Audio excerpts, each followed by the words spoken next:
Hello students, कैसे हो? सब बढ़िया? चलो बहुत बढ़िया। 11th क्लास नीट और जेई के लेक्चर्स को आगे बढ़ाते हैं बच्चों।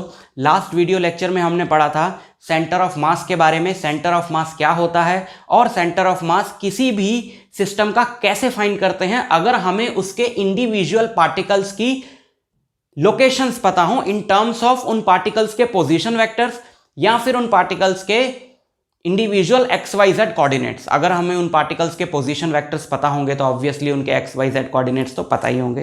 तो आपको थोड़ा सा रिवाइज कराएं।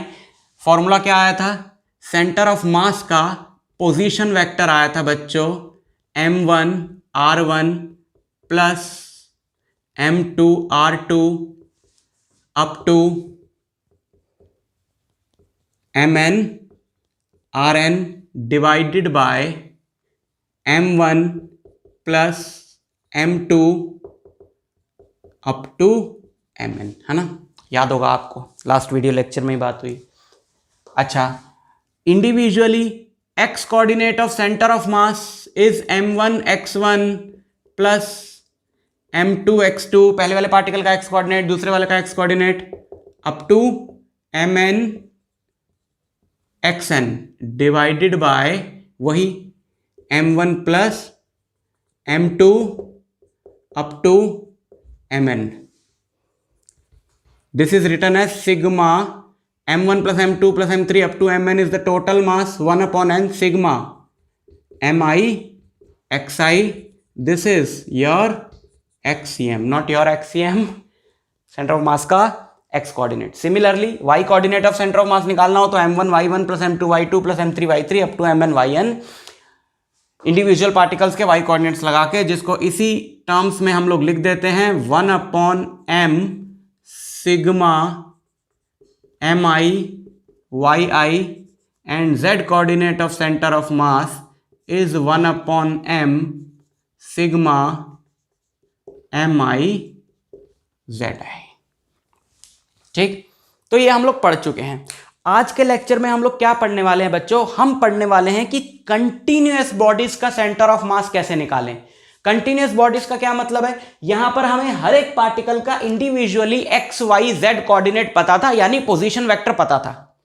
लेकिन अगर हमारे पास एक कंटिन्यूअस बॉडी हो, कंटिन्यूअस बॉडी का मतलब है जैसे हमारे पास एक रॉड है, जैसे ये बॉडी है। अब मुझे इस बॉडी का अगर सेंटर ऑफ मास निकालना है तो मुझे ये फॉर्मूला नहीं लगाना। क्यों? मेरे को नहीं पता ना इंडिविजुअली कि इसके अंदर कितने पार्टिकल्स हैं, हर एक का मास क्या है और हर एक का एक्स वाई जेड कोऑर्डिनेट क्या है, मेरे को नहीं मालूम ये। तो क्या करें? कंटिन्यूअस बॉडीज के लिए कैसे लगाएं बच्चों? कंटिन्यूअस बॉडीज के लिए सेंटर ऑफ मास निकालने के लिए यूज होता है इंटीग्रेशन का। क्यों यूज होता है इंटीग्रेशन का? अब ये कंटिन्यूअस बॉडी है बच्चों, जैसे हमारे पास एक कंटिन्यूअस बॉडी है, ये जिस मतलब इर्रेगुलर लेकर मैं आपको एग्जांपल दे रहा हूं, लेकिन जो बॉडी आपको करना होगा जिस बॉडी के बारे में, वो कोई रेगुलर सिमेट्रिक फिक्स्ड शेप की बॉडी होगी जिसके वेरियस पैरामीटर्स आपको मालूम होंगे कि रॉड है या सिलेंडर है या शीट है, कुछ भी। मैं आपको सिर्फ एग्जांपल दे रहा हूं। मान लो यहां पर एक बॉडी है, इस बॉडी का आपको सेंटर ऑफ मास निकालना है, इर्रेगुलर शेप की है बिल्कुल। तो आप इस बॉडी पे एक छोटा सा, बहुत छोटा सा पार्टिकल लो। भाई अगर मेरे को इंडिविजुअली इन सारे पार्टिकल्स के एक्स वाई जेड कोऑर्डिनेट्स नहीं भी मालूम, लेकिन फिर भी ये बॉडी बनी तो छोटे छोटे पार्टिकल से ही है ना, बहुत छोटे छोटे, इतने छोटे छोटे दिखाई भी नहीं देते, उन सब सारे पार्टिकल से जुड़ के ये बनी है। उनमें से एक ये छोटा सा पार्टिकल हमने यहां पर ले लिया, पॉइंट मास इसको हम बोलेंगे, और इसका मास हमने ले लिया dm। ठीक, समझ में आई बात? ओके, इसका जो पोजीशन वेक्टर है, या इसका हम लोग माने कि इसका मेरे को पता है कि एक्स वाई जेड कोऑर्डिनेट जो है वो ये है। समझ में आई बात? ओके, तो बच्चों ध्यान से सुनना। अब x coordinate of centre of मास क्या होगा? आप इस फॉर्मूले पे चलो, इस फॉर्मूले पे, इस फॉर्मूले, किसी पे भी चलो। इस वाले कोऑर्डिनेट का ये वाला फॉर्मूला जरा इस पे लगाओ। इस वाले पार्टिकल पे अगर मैं ये वाला फॉर्मूला लगाता हूं तो इसका मास है dm और इसका x कोऑर्डिनेट है सपोज x, तो मैं ये लिख सकता हूं x dm। लेकिन मुझे इसका नहीं, इसी का नहीं चाहिए ना, मुझे सबको जोड़ना है। तो मुझे m1x1 plus m2x2 plus m3x3 इस तरीके से अगर मुझे जोड़ना है तो मैं क्या करूंगा, कंटिन्यूअस बॉडीज, ये तो डिस्क्रीट था, एक पार्टिकल यहां, एक पार्टिकल यहां, एक यहां, एक यहां, कंटिन्यूअस को जोड़ने के लिए हम लोग क्या करते हैं, इसको हम क्या कर देंगे, इंटीग्रेट कर देंगे। डिवाइडेड बाय क्या था, डिवाइडेड बाय टोटल मास था। टोटल मास आपको वैसे ही पता तो आप नीचे लिख दो, लेकिन टोटल मास होगा क्या, टोटल मास होगा इस डीएम का इंटीग्रल। ये छोटे छोटे छोटे छोटे डीएम को सबको जोड़ दिया, टोटल मास आ जाएगा बॉडी का। So this is the centre of mass continuous bodies के लिए। अभी फुल एग्जांपल से पूरी चीज समझाऊंगा। Similarly YCM is YDM by integral DM and ZCM is ZDM by integral D। ठीक, ये हम लोग यूज करने वाले हैं। ठीक, अभी समझा, एकदम डिटेल में एग्जांपल लेके आपको सारी बात समझ में आई बात। चलो इसका एग्जांपल लेते हैं। अब हम बिल्कुल सिंपल चीजों से शुरुआत करेंगे और बहुत डिटेल में जाएंगे बच्चों। आज के लेक्चर में हम लोग कंटिन्यूअस बॉडीज की तो बात करेंगे, लेकिन सिर्फ लीनियर बॉडीज की बात करेंगे, यानी कि जिनमें सिर्फ लेंथ का पैरामीटर है, जैसे कि एक स्ट्रेट रॉड हो गई या रिंग हो गई। प्लेनर बॉडीज की जैसे डिस्क हो गई, स्क्वायर शीट हो गई, इनकी बात हम लोग अगले वीडियो में करेंगे और 3 डायमेंशनल वाले की नेक्स्ट में करेंगे। ठीक है, ताकि आपको एक चीज में डिटेल में समझा पाऊं। सब कुछ एक ही वीडियो में घुसा देंगे तो मुश्किल हो जाएगी। तो यहां पर हम लोग इस फॉर्मूले को अप्लाई करके जरा निकालें centre of mass of a straight wire, rod, जो भी बोलो। Centre of mass uniform bodies का उनके ज्योमेट्रिक सेंटर पे लाई करता है। अगर हमारे पास एक रॉड है, इसका सेंटर ऑफ मास हमने निकालना है, तो निकाल के तो हम आपको दिखाएंगे, लेकिन पहले से भी हमें पता है अगर इसमें मास यूनिफॉर्मली डिस्ट्रीब्यूटेड है, यूनिफॉर्म मास डिस्ट्रीब्यूटेड का मतलब, डिस्ट्रीब्यूशन का मतलब है कहीं से भी तोड़ लो, बीच में से तोड़ दिया, 2 पीस हो गए बिल्कुल बराबर बराबर मास के, 4 बराबर लेंथ के तोड़ दिए, चारों का मास बराबर होगा, बिल्कुल यूनिफॉर्मली मास डिस्ट्रीब्यूटेड। ऐसा नहीं है कि एक तरफ मास ज्यादा है दूसरी तरफ कम है, ऐसा नहीं। हालांकि ऐसा हो तब भी सेंटर ऑफ मास मैं आपको निकालना सिखाऊंगा, बट फिलहाल यहां पे हम लोग देखें कि ये यूनिफॉर्मली इसमें मास डिस्ट्रीब्यूटेड है। ठीक है, समझ में आई बात। ओके, तो हमने इसका सेंटर ऑफ मास निकालना है। तो हमें पहले से पता है बच्चों कि इसका सेंटर ऑफ मास होगा कहां, अगर इसकी लेंथ है L/2 तो सेंटर ऑफ मास तो लाई करेगा सेंटर पे।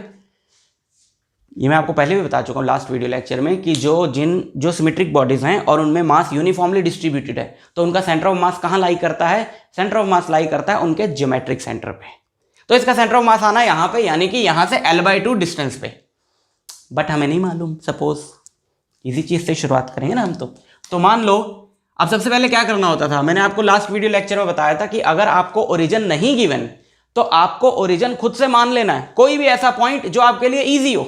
आप ओरिजिन इस पॉइंट को मानो, इस पॉइंट को मानो, इस पॉइंट को मानो, इस पॉइंट को मानो, वो दूर दूसरे शहर में किसी पॉइंट को मानो, तब भी आपको आंसर हमेशा सही मिलेगा। तो यहाँ पे हम सेंटर ऑफ मास निकालने के लिए ओरिजिन मान लेते हैं, सपोज इसके इस वाले एंड को, और ये वाई एक्सिस ले लेते हैं, सीधी सीधी लाइन, ये वाई एक्सिस ले लेते हैं और ये एक्स एक्सिस ले लेते हैं, ये एक्स एक्सिस ले लेते हैं, ये वाई एक्सिस ले लेते हैं। समझ में आई बात। अब इस टेक्निक को यूज करके, कंटिन्यूअस मास डिस्ट्रीब्यूशन वाली टेक्निक को यूज करके हम लोग निकालेंगे इसका सेंटर ऑफ मास। कैसे, इस पे एक छोटा सा बहुत छोटा सा हिस्सा इसका एक ले लीजिए, dx लेंथ का dm मास का। लेंथ लेने की क्या जरूरत थी, अभी पता चल जाएगा। हम इसका मास भी ले सकते थे dm, यहां तो आपको बोला नहीं कि इसकी लेंथ क्या लेनी है, ब्रेड्थ क्या लेनी है। तो इसका मास लेंथ dx है, इसकी बाद में काम आएगी, बट इसका मास है dm। जैसे यहां पे बताया आपको कि एक छोटे से मास का एक पार्टिकल ले लो और मान लो ये यहां से x डिस्टेंस पर है, ये इतना छोटा है और रॉड इतनी पतली है, बिकॉज हम लोग आज सिर्फ बात कर रहे हैं 1 डायमेंशन की। अगर रॉड की भी थोड़ी मोटाई हो तो 2D में आ जाएगा, इनफैक्ट 3D में आ जाएगा, सिलेंडर हो जाएगा ये तो। बट हम लोग मान लेते हैं कि बहुत पतला है, तो ये ऑलमोस्ट क्या है ही पॉइंट मास। ये जो पूरा है ये क्या है, ये है पॉइंट मास। समझ में आई बात, ये क्या है, पॉइंट मास। क्लियर। ओके, जरा यहां पे लगाया जाए, एक्ससीएम क्या होगा इसका, एक्ससीएम होगा, अगर ये पॉइंट मास है बच्चों और ये एक्स एक्सिस के अलोंग है तो इस पॉइंट के कोऑर्डिनेट्स हो गए x, 0। और अगर आप z एक्सिस भी लेना चाहते हो तो ऑब्वियसली z कोऑर्डिनेट भी 0 हुआ, क्योंकि ये पार्टिकल x एक्सिस पे पड़ा हुआ है। समझ में आया? तो एक पार्टिकल आप ले लो और उसके कोऑर्डिनेट्स निकाल लो। यहां तक समझ में आ गया? एक डीएम मास का पार्टिकल ले लो और उसके कोऑर्डिनेट्स निकाल लो। अब आपने सिंपल ये फॉर्मूला लगाना है और कुछ नहीं करना। लगाएं जरा। XCM is integral x DM, integral इसका एक्स कोऑर्डिनेट x, इसका mass dm divided by integral dm, और यहां से आपका आंसर आएगा। कैसे? अच्छा, अब यहां पर हमको समझ में आएगा कि हमने इसकी लेंथ dx क्यों ली। ये है dm, तो dm का मतलब है कि m वाली टर्म्स इंटीग्रेट होंगी। इंटीग्रेशन में अगर आपको जरा सी भी कंफ्यूजन है कि इंटीग्रेशन क्यों लगाया जाता है, कब लगाया जाता है, कैसे लगाया जाता है, तो आप मेरी इंटीग्रेशन वाली सीरीज देखो जाकर बच्चों, वहां पे डिटेल में आपको सारा कॉन्सेप्ट समझाया गया है। अगर यहां पे m के साथ d लिखा है तो यहां पे m का फंक्शन ही होगा जो इंटीग्रेट होगा, x नहीं इंटीग्रेट हो सकता। और अगर x कांस्टेंट है तो मैं बाहर ले लूं, बट x तो कांस्टेंट नहीं है, क्योंकि अगर ये पार्टिकल इधर लूंगा इधर लूंगा इधर लूंगा तो x बदलेगा, x इस पार्टिकल की पोजीशन के साथ बदलेगा। तो हम करें क्या, हम ये करें कि या तो dm को x में बदलें या x को dm में बदलें। लेकिन हम अगर dm को x में बदलें तो हमारा काम आसान हो जाएगा। कैसे? हमें x की लिमिट्स पता है, हमें dx की लिमिट्स पता है। dx की लिमिट्स क्या है कि अगर ये पार्टिकल पूरा किस पे लिया हमने, इस रॉड पे लिया है, ये इस पार्टिकल का मैक्सिमम लेंथ कितना हो सकता है, ये पूरी रॉड से बाहर तो जा नहीं सकता, तो मिनिमम कितना हो सकता है 0। तो हमें इसकी पता है 0 से l तक इसकी लिमिट्स हैं। तो कितना बढ़िया हो अगर मैं dm को x में बदल दूं, किसी तरीके से x के फंक्शन में बदल दूं, तो सारी प्रॉब्लम ही सॉल्व हो जाएगी, फिर x को इंटीग्रेट कर दिया जाएगा। तो कैसे बदलें? यूनिटरी मेथड से। अगर इस रॉड का पूरा मास है मान लो कैपिटल M, तो मास पर यूनिट लेंथ कितना होगा, m/l। तो dx लेंथ का मास कितना होगा, m/l इंटू dx, यही तो है dm। dm क्या है, dm है dx लेंथ का मास। तो अगर मास पर यूनिट लेंथ हो गया m/l, तो dx लेंथ का मास कितना हुआ, m/l इंटू dx। ये टेक्निक सीखो, ये टेक्निक्स आगे मूवमेंट ऑफ इनर्शिया की डेरिवेशंस में, फिर आगे ग्रेविटेशन की डेरिवेशन में, फिर आगे इलेक्ट्रिसिटी में 12th में, ये सब काम आने वाली है चीजें।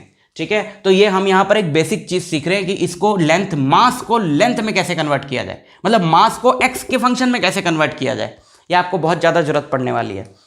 इसको हम लोग रिप्रेजेंट कर सकते हैं, लैम्डा बहुत बार किया भी होता है। ये क्या है, ये है mass per unit length. This lambda is called linear mass density, linear mass density. Mass per unit length is called linear mass density. So it is linear mass density, या m/l इसको आप डायरेक्ट लिख सकते हो। ठीक है, तो इधर लिख रहा हूं, तो एक्ससीएम क्या हुआ, एक्ससीएम आपका हो गया x dm की जगह क्या लिखें, m/l into dx divided by, dm की जगह यहां पे भी लिख दो m/l इंटू dx। अब dx की मेरे को लिमिट्स पता है, 0 से l, 0 से l। ठीक, नीचे डिनोमिनेटर का तो मैं आपको एक फंडा बताऊं, चाहे आप डिनोमिनेटर पे ये मत भी लगाओ, डिनोमिनेटर में आएगा बॉडी का टोटल मास, और बॉडी का टोटल मास हमको m पता है तो वो भी रख सकते हैं हम लोग यहां पे, यहां से भी वही आएगा। ठीक है, सो यहां पे क्या क्या कांस्टेंट है वो बाहर चला जाएगा, m/l कांस्टेंट बाहर चला गया, नीचे से भी m/l कांस्टेंट बाहर चला गया। यहां पे क्या बचा, यहां पे बचा x dx 0 से l, यहां पे क्या बचा dx 0 से l।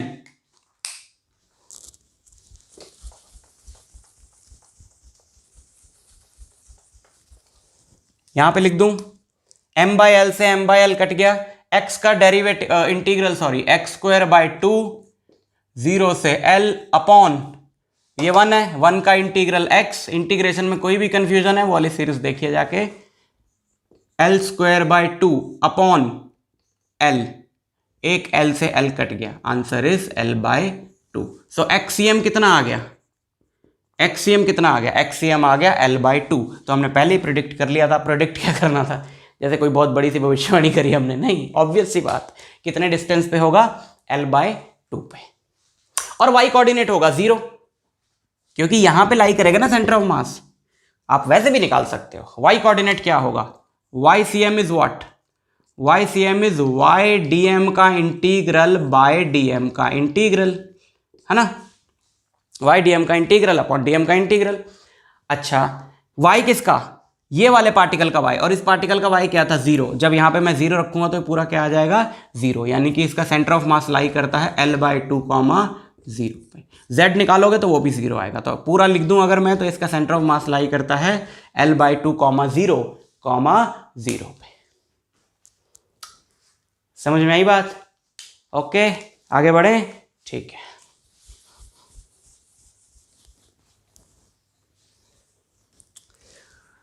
देखो, एक एग्जांपल आपको ये देता हूं कि अगर इस रॉड का लीनियर मास डेंसिटी कांस्टेंट ना हुआ तो, कि इसमें मास यूनिफॉर्मली डिस्ट्रीब्यूटेड नहीं है। यहां पर अभी हमने जो फॉर्मूला निकाला बच्चों, यहां पे इसको मैं लैम्डा के टर्म्स में लिखूं तो मैं लिख सकता हूं dm equal to lambda dx। आप इसको इस तरीके से याद रखो, तो xcm क्या हो जाएगा, ycm और zcm तो 0 ही है इसके लिए, उसको तो छोड़ ही दो। xcm क्या हो जाएगा, xcm हो जाएगा जो कि था x dm, और dm है लैम्डा dx, तो x lambda dx by dm is lambda dx।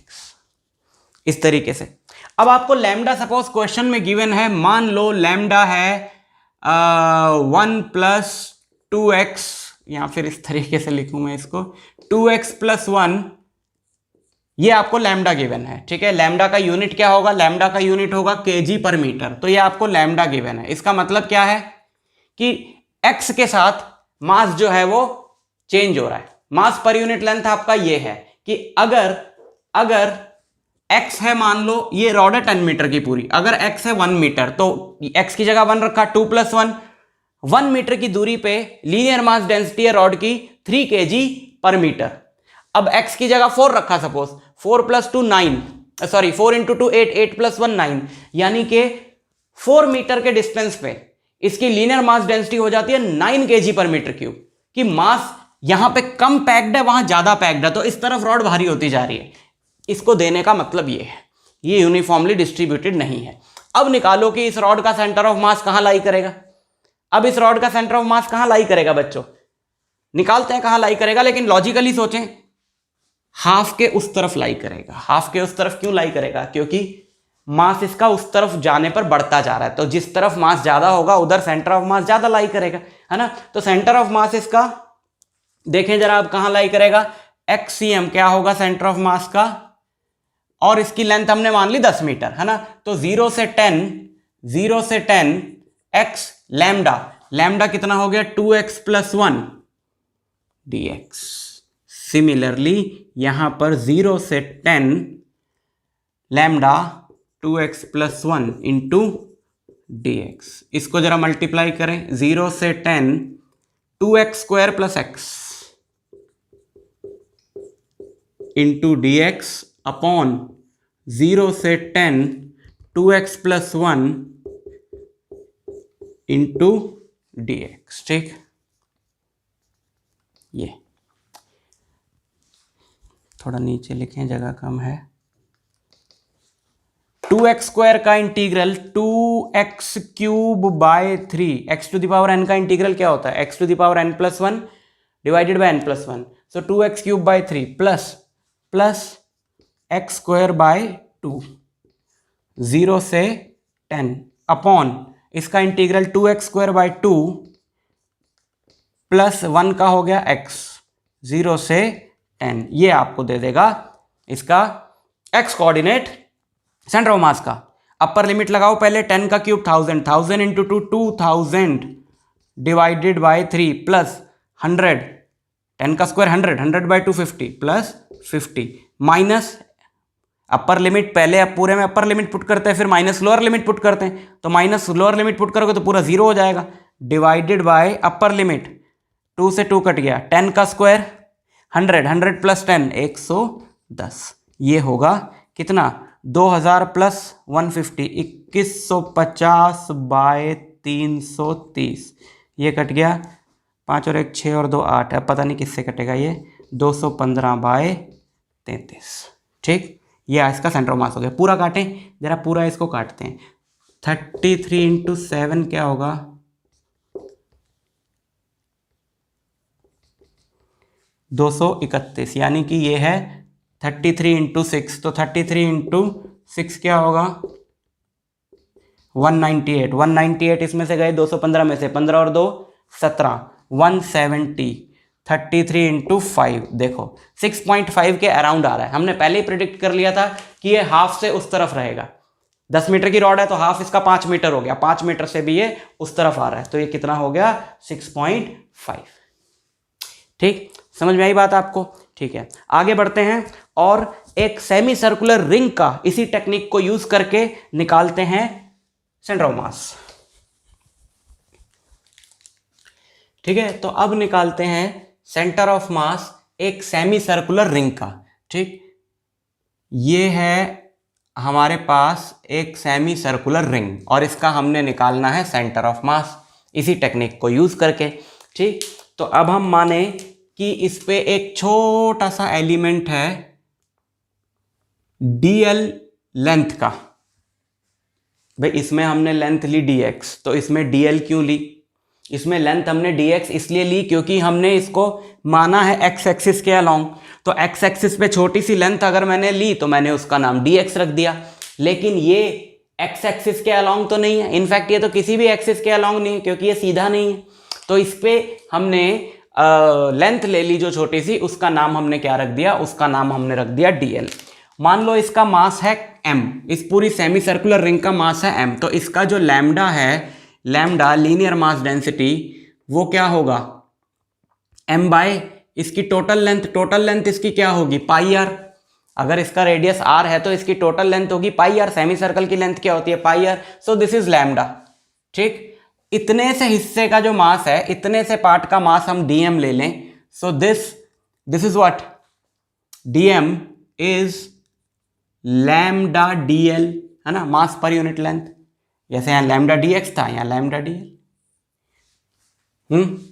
अच्छा, किसी ओरिजिन के रिस्पेक्ट में इसके कोऑर्डिनेट्स को हम लोग x, y ले लें। अब ओरिजिन क्या लें, ओरिजिन कुछ ऐसा हमें लेना चाहिए जब सिमिट्री के अकॉर्डिंग बिल्कुल करेक्ट बैठता हो। जैसे यहां पे हमने लिया इसका एक एंड, हम बीच में भी कहीं ले सकते थे बट फिर गड़बड़ हो जाती।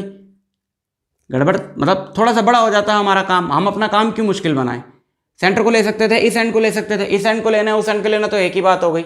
इसी तरीके से यहां पर अगर हम ओरिजिन ले लें ठीक इस रिंग के सेंटर को, देखो ये तो सेमी सर्कुलर रिंग है ना, पर ये किसी बड़ी सी रिंग का पार्ट होगी, उसका जो सेंटर है उसको हमने ले लिया ओरिजिन और उसके रिस्पेक्ट में ये एक्स एक्सिस हो गया, ये वाई एक्सिस हो गया, है ना, और इस ओरिजिन के रिस्पेक्ट में इस पॉइंट के कोऑर्डिनेट्स हो गए x, y। देखो ये लंबा सिर्फ इसलिए दिखाया है ताकि आपको समझ में आ सके, आपको दिख सके। एक्चुअली में ये पॉइंट है, बहुत छोटा सा पॉइंट है, dl मतलब बिल्कुल नेग्लिजिबल, लेंथ है ही नहीं इसकी, पॉइंट मास है। तो इसके कोऑर्डिनेट्स क्या हो गए, x, y। अच्छा, तो इसका xcm क्या हुआ, वही कॉन्सेप्ट हम अगर अपना लगाएं तो xcm इसका हो गया x dm का इंटीग्रल बाय dm का इंटीग्रल। आगे बढ़ें, dm को मैंने लिखा लैम्डा dl अपॉन dm। अब देखो ये dl है बट ये x है, ये dl है वो x है। अब ये x बाहर तो जा नहीं सकता क्योंकि ये x कांस्टेंट नहीं है। अगर ये पॉइंट चेंज होता है तो x चेंज होता है, इस पॉइंट के चेंज होने से x कोऑर्डिनेट चेंज होता है, तो x बाहर नहीं जा सकता, इंटीग्रेट भी नहीं हो सकता क्योंकि यहां dx नहीं लिखा, dl लिखा है। अब क्या करें, अब यहां तो x को l की टर्म्स में चेंज करो, जो थोड़ा मुश्किल मामला है क्योंकि हमें क्या पता l क्या है, या इन दोनों को एक कॉमन वेरिएबल की टर्म्स में चेंज करो। बच्चों ये टेक्निक्स बहुत काम आने वाली हैं, पहली बार इस जगह पर आकर ये टेक्निक्स पढ़ाई जाती हैं, बट आगे जाकर बिल्कुल ऐसे वर्ड टू वर्ड तुमको ये सारी चीजें यहां पर देखनी पड़ेंगी। आगे मोमेंट ऑफ इनर्शिया वाले टॉपिक में, फिर ग्रेविटेशन में, फिर इलेक्ट्रिसिटी में, तो इसको सीखते चलो। जब हमारे पास सेमी सर्कुलर रिंग होती है तो हम क्या करते हैं बच्चों, हमने जो एलिमेंट लिया है मान लो उसकी एंगुलर थिकनेस डी थीटा है और यहां से वो थीटा एंगल बना रहा है। अब ये क्यों करना, इसके पीछे का लॉजिक समझो। डीएल की मेरे को लिमिट्स तो पता है कि डीएल की लिमिट 0 से पाई आर है। डीएल इस रिंग का छोटा सा पार्ट है, तो इस रिंग पे छोटा से छोटा हिस्सा 0 लेंथ का हो सकता है और बड़े से बड़ा हिस्सा पाई आर लेंथ का हो सकता है। तो इसकी लिमिट 0 से पाई आर है। मुझे डीएल की लिमिट्स तो पता है पर मुझे एक्स डीएल की टर्म्स में नहीं पता ना। ऐसे केस में अगर मैं यहां से थीटा एंगल पर ये ले लेता हूं एक एलिमेंट, इसकी थिकनेस, एंगुलर विड्थ इसकी डी थीटा ले लेता हूं, तो ये जो इसका y कोऑर्डिनेट है बच्चों वो ये लेंथ हुई और x कोऑर्डिनेट जो है वो ये लेंथ हुई। क्योंकि ये बड़ा सिर्फ बनाया है तो ये एक पॉइंट ना, तो अगर इस एंगल को मैं अलग से बनाऊं तो ये एंगल होगा थीटा, ये r है तो ये बेस है ना, ये होगा r cos थीटा और ये होगा r sin थीटा। तो x होगा हमारा r cos थीटा और y होगा r sin थीटा। डिनोमिनेटर में नहीं लिखा है, ये x है, ये x हो गया और ये क्या हो गया, y हो गया। तो x और y थीटा में चेंज हो सकते हैं और हमें थीटा की लिमिट्स भी पता है। यहां से शुरू करके ये पूरा थीटा 0 से पाई तक जाएगा तो पूरी रिंग कवर हो जाएगी, तो हमें थीटा की लिमिट्स भी पता है। तो हम इसको ऐसे चेंज कर सकते हैं, x जो है वो थीटा की टर्म्स में आ गया, dl थीटा की टर्म्स में कैसे आए, सिंपल सा मैथ्स लगाना है। अगर ये वाला सेक्टर बोलते हैं ना इसको, ये वाला सेक्टर अगर मैं यहां बनाऊं तो ये dl है, ये d थीटा है और ये r है ना। r हमने कहीं कैपिटल ले लिया, कहीं स्मॉल ले लिया, एक जगह स्मॉल ले लिया, मान लो इसका रेडियस जो है वो कैपिटल r। तो बताओ सेक्टर के लिए क्या फॉर्मूला होता है, angle equal to arc upon radius. तो एंगल क्या है d थीटा, आर्क लेंथ क्या है dl, रेडियस क्या है r। तो बताओ dl क्या आया, dl आया r d थीटा, dl क्या आया आर डी थीटा। ये कन्वर्जन आपको याद रखनी है रिंग्स के लिए, ये ग्रेविटेशन में, इलेक्ट्रिसिटी में आगे बहुत जगह पे काम आने वाली है। इसके लिए यही कॉमन फंडे रहेंगे, इसके लिए ये रहेगा। सबसे पहले dm जो है वो लैम्डा dl में कन्वर्ट हुआ और फिर dl जो है वो आर डी थीटा से थीटा में कन्वर्ट हुआ। तो dm, ऐसे केसेस में dm आप डायरेक्ट याद रखें लैम्डा आर डी थीटा, तो आपका बहुत टाइम सेव हो जाएगा। समझ में आई बात। अब वो यहां पे अगर पुट करें तो हमें अब सब कुछ पता है। देखो लिमिट, अब थीटा की टर्म्स में सब डाल रहे तो लिमिट आ गई थीटा की 0 से पाई, x है r cos थीटा और लैम्डा, और dm क्या है या dl, लैम्डा dl क्या है r d theta upon dm lambda r d theta 0 से पाई। ठीक, अभी तो हम लोग मान लेते हैं कि इसका लीनियर मास डेंसिटी कांस्टेंट है, तो लैम्डा बाहर आ जाएगा, नीचे वाले लैम्डा से कटेगा, एक आर से कटेगा और एक आर बाहर रह जाएगा, अंदर बचेगा कॉस थीटा। कॉस थीटा का इंटीग्रल होता है साइन थीटा, लिमिट है 0 से पाई अपॉन लैम्डा आर दोनों कट गए, डी थीटा बचा, डी थीटा का इंटीग्रल हो गया थीटा 0 से पाई। इसको अगर आप सॉल्व करोगे, R upper limit sine pi minus lower limit sine 0 upon pi minus 0, sine pi 0 होता है, साइन 0 0 होता है, तो ये आंसर आ गया 0। यानी कि एक्स कोऑर्डिनेट जो है सेंटर ऑफ मास का वो 0 है। इस चीज को हम बहुत इजीली पहले भी प्रिडिक्ट कर सकते थे। कैसे भाई, रिंग जो है वो सिमेट्रिक मास की है, यूनिफॉर्म मास डेंसिटी की है, तो हमने ठीक बीच में से इसको ऐसे काट दिया, तो जितना मास इधर होगा उतना ही मास इधर होगा, तो ऑब्वियसली ठीक सेंटर वाली लाइन पे सेंटर ऑफ मास लाई करेगा। दोनों तरफ बराबर मास है ना।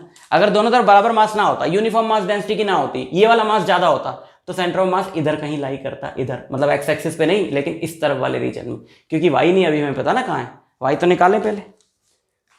वाई सी एम क्या होगा, तो सेंटर ऑफ मास इस लाइन पे लाई करेगा, ये हमको पता लग गया इससे, लेकिन कहाँ होगा, यहाँ होगा, यहाँ होगा, यहाँ होगा, वो वाई सी एम से निकलेगा 0 से pi Y D M. Y क्या है R sine theta, R sine theta, DM क्या है lambda R D theta upon 0 से pi lambda R D theta. ठीक, एक आर से आर कटेगा, वही सब हो गया। यहां पे आर और साइन थीटा का साइन थीटा का इंटीग्रल माइनस कॉस थीटा 0 से पाई अपॉन थीटा 0 से पाई, माइनस बाहर आ गया, cos pi minus cos 0 by pi minus 0 minus r, cos pi minus 1 cos 0 1 minus 1 minus 1 minus 2 by pi, so it is 2r by pi, 2r by pi, y coordinate is 2r by pi. तो centre of मास कहां लाई करेगा ring का centre of मास यहां कहीं लाई करेगा, this point is 0, 2r by पाई। समझ में आई बात? तो इस तरीके से आप निकाल सकते हो इसका सेमी सर्कुलर रिंग का सेंटर ऑफ मास। और अब डायरेक्ट रिजल्ट याद रखो, ये आगे हमको बहुत ज्यादा काम आने वाला है डिस्क वगैरह का सेंटर ऑफ मास निकालने के लिए। ठीक, एक डेरिवेशन और करते हैं। एक हम ये तो सेमी सर्कुलर रिंग थी, हमको एग्जैक्टली पता था कि इसका जो लेंथ है वो क्या है, ये एंगल कितना है। हम जनरल केस लेते हैं, मान लो हमारे पास किसी भी लेंथ का आर्क हो, उसका सेंटर ऑफ मास कहां लाई करेगा, उसके लिए हम एक फॉर्मूला डिराइव करते हैं, बहुत इंपॉर्टेंट है। तो ये उसी का स्पेशल केस है, वो फॉर्मूला हम लोग डिराइव करके उससे ये डायरेक्ट भी निकाल सकते हैं, तो वो जनरल केस समझना बहुत जरूरी है। तो यहां पे हमारे पास एक आर्क है बच्चों, ये ऐसा सेमी सर्कल नहीं, मान लो ये जिस सर्कल का पार्ट है उसका सेंटर है यहां पर। और आर्क की पहचान क्या है, आर्क की यूनिकनेस क्या है, सारे आर्क एक दूसरे से क्यों अलग हैं, क्योंकि वो जो सेंटर पे एंगल सबटेंड कर रहे हैं वो है सबका डिफरेंट। मान लो ये सेंटर पे कितना एंगल सबटेंड कर रहा है, ये सेंटर पे एंगल सबटेंड कर रहा है थीटा। ठीक, समझ में आई बात? हमने इसका सेंटर ऑफ मास निकालना है। मान लो ये ओरिजिन है, ये ओरिजिन है, तो ये हमारा एक्स एक्सिस हो गया और ये हमारा वाई एक्सिस हो गया। ठीक, यहां पर भी हमने वही करना है, इस पे एक छोटा सा लेंथ लिया, डीएल लेंथ का, डीएम मास का। अब यहां से एंगल लेने का तो कोई सेंस नहीं बनता, क्योंकि यहां से आप लिमिट क्या लगाओगे, ये वायर यहां तक थोड़ी है, ये तो शुरू यहां से यहां हो रही है ना। तो अगर हम यहां से भी लेना तो भी हमारा काम बन जाएगा, लेकिन ऐसे केस में जब आपका किसी भी शेप का आर्क हो, बेसिक्स बता रहा हूं आपको, किसी भी शेप का आर्क हो तो ज्यादा इजी रहता है अगर आप ऑब्वियसली वाई एक्सिस से एंगल लो, क्योंकि तब एक्स एक्सिस तक थी वो, तो जो रिंग थी हमारी एक्स एक्सिस तक थी, तो एक्स एक्सिस से हमने एंगल लिया। अभी यहां पे ज्यादा सिंपल हमको पड़ेगा अगर हम लोग वाई एक्सिस से एंगल लें। हालांकि अगर आप एक्स से लोगे तो भी इसको डिराइव किया जा सकता है, और आप खुद करके देख सकते हो। रिजल्ट तो मैं यहां पे निकाल ही रहा हूं, तो आपका भी वही रिजल्ट आना चाहिए। ये है अल्फा एंगल पे मैंने,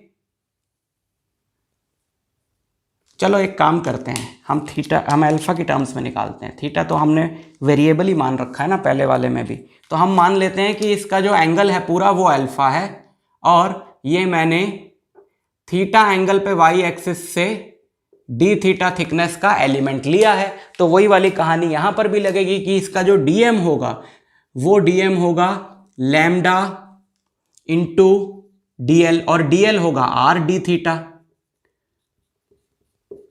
है ना, वो तो सेम है, उसमें कोई फर्क नहीं। इस वाले पॉइंट के कोऑर्डिनेट्स अगर x, y हैं तो ये वही बात, सेम सारी बातें सेम, ये y हो गया, ये x हो गया। तो ये वाला ट्राइंगल अगर मैं बनाऊं बच्चों, तो ये एंगल थीटा है, तो ये वाला एंगल कितना होगा, ये वाला एंगल होगा 90 माइनस थीटा, तो ये वाला एंगल होगा थीटा, है ना। तो ये r है, तो इस बार ये r cos थीटा होगा और ये r sin थीटा होगा, बस इतना सा फर्क इसमें पड़ा है। तो हम निकालते हैं इसको अल्फा की टर्म्स में। अगर मैं इस पूरी रिंग को कवर करना चाहता हूं, कहां से लेकर कहां तक है रिंग, अगर ये पूरा एंगल अल्फा है और सिमेट्री से मैं देखूं तो ये आधा एंगल होगा अल्फा बाय 2, ये अल्फा बाय 2 और ये भी अल्फा बाय 2। तो अगर मैं यहां से अल्फा जो थीटा है वो तो यहां से मेजर हो रहा है ना, तो यहां से ऐसे जाऊंगा तो थीटा लैम्डा बाय 2, और ऐसे जाऊंगा सॉरी अल्फा बाय 2, और ऐसे जाऊंगा तो भी अल्फा बाय 2। तो थीटा की लिमिट्स क्या हुई, अगर मैं यहां से ऐसे जाऊंगा तो एक सेंस में घूमने की नेगेटिव मान लूं, दूसरी सेंस पॉजिटिव मान लूं, तो मैं कह सकता हूं कि थीटा की लिमिट्स है माइनस अल्फा बाय 2 से प्लस अल्फा बाय 2। अगर आप एक्स एक्सिस पे हो और यहाँ से यहाँ जा रहे हो तो आपकी लिमिट रहेगी 3 to 5 सपोज। लेकिन अगर आप यहाँ से यहाँ जा रहे हो तो आप और ये भी 3 है पर ये -3 है, तो आप ये थोड़ी बोलोगे 3 to 5, तो वो तो ये लिमिट मानी जाएगी, तो आप बोलोगे -3 से 5। एक तरफ वाली को नेगेटिव, दूसरी तरफ वाली को पॉजिटिव। इधर से एंगल बन रहा है θ/2, इधर से भी α/2, इधर से एंगल बन रहा है α/2, इधर से भी α/2। तो α/2 से α/2 की तो कोई लिमिट का सेंस नहीं बना, क्योंकि α/2 मतलब वहीं से वहीं तक, वो तो जीरो हो गया। -α/2 से +α/2, -α/2 से +α/2 हमारी थीटा की लिमिट्स हो गई। अब हो गया सारा तामझाम खत्म। XCM क्या होगा? XCM होगा, XCM होगा वही XDM, lambda r d theta, x और थीटा की लिमिट -α/2 से +α/2 upon lambda r d theta -α/2 से +α/2। समझे बात को? x की वैल्यू पुट करो। x क्या है? अच्छा, बाय सिमिट्री यहां पर भी x कोऑर्डिनेट 0 ही आने वाला है, क्योंकि इधर बराबर इस पे लाई करेगा सेंटर ऑफ मास। लेकिन हम निकाल के दिखा देते हैं आपको। लैम्डा आर कैंसिल, x बचा। x क्या है? इस बार x है r sine theta. r sine theta का इंटीग्रल, साइन थीटा का integral minus cos theta, so minus cos theta, एक r बाहर बचा, -α/2 से +α/2, नीचे क्या बचा? d थीटा का इंटीग्रल थीटा, नीचे कुछ भी बचा, ऊपर नेगेटिव आना है तो ये कट ही जाएगा। देखो ऊपर नेगेटिव कैसे आया? ऊपर नेगेटिव आया, माइनस बाहर चला गया, cos α/2 minus cos -α/2, but cos of minus theta cos theta ही होता है, तो ये भी हो गया cos α/2। पूरा आंसर क्या आ गया? 0। आंसर क्या आ गया? 0। ठीक है। और YCM क्या हुआ? YCM -α/2 से +α/2, x की जगह डालेंगे y क्या है? y है r cos theta, lambda r d theta upon -α/2 से +α/2 लैम्डा r d थीटा। एक लैम्डा r से लैम्डा r कट गया बाहर जाके, ऐसे अंदर नहीं काटते डायरेक्ट, बट ये कांस्टेंट है ना, बाहर जाएगा तो हमें पता है कटेगा। r cos थीटा का इंटीग्रल साइन थीटा -α/2 से +α/2 अपॉन थीटा -α/2 से +α/2, r upper limit minus lower limit minus sine of -α/2, sine of minus theta होता है माइनस साइन थीटा, तो माइनस बाहर आ जाएगा, sine α/2 upon α/2 minus minus plus α/2 plus α/2 alpha. So finally हम किस पे अराइव हुए? अपने फाइनल रिजल्ट पे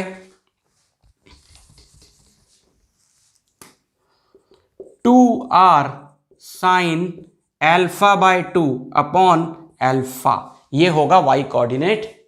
अब आप सोचो, सेमी सर्कुलर रिंग थी पिछली बार, सेमी सर्कुलर रिंग थी तो अल्फा कितना? पूरा पाई, तो यहां पे जरा पाई पुट करो। सेमी सर्कुलर रिंग के लिए 2r, बड़ा गोला बना दिया जोश जोश में, 2r sign π/2 upon pi, sign π/2 होता है 1, तो देखो क्या आ गया 2r/π, और ये वही रिजल्ट है जो अभी हमने पीछे डिराइव किया। समझ गए? तो ये तो सिर्फ शुरुआत है। कंटिन्यूस बॉडीज का सेंटर ऑफ मास इस तरीके से हम लोग निकाल सकते हैं, लेकिन अभी हमने सिर्फ लीनियर बॉडीज की बात करी। अभी बहुत सारे एग्जांपल मैं आपको देने वाला हूं। अगले लेक्चर में हम लोग बात करेंगे 2 डायमेंशनल बॉडीज की, और आपका कॉन्सेप्ट धीरे धीरे बहुत स्ट्रांग होता जाएगा। तो मैं आपसे मिलता हूं नेक्स्ट वीडियो लेक्चर में, तब तक के लिए ऑल द बेस्ट।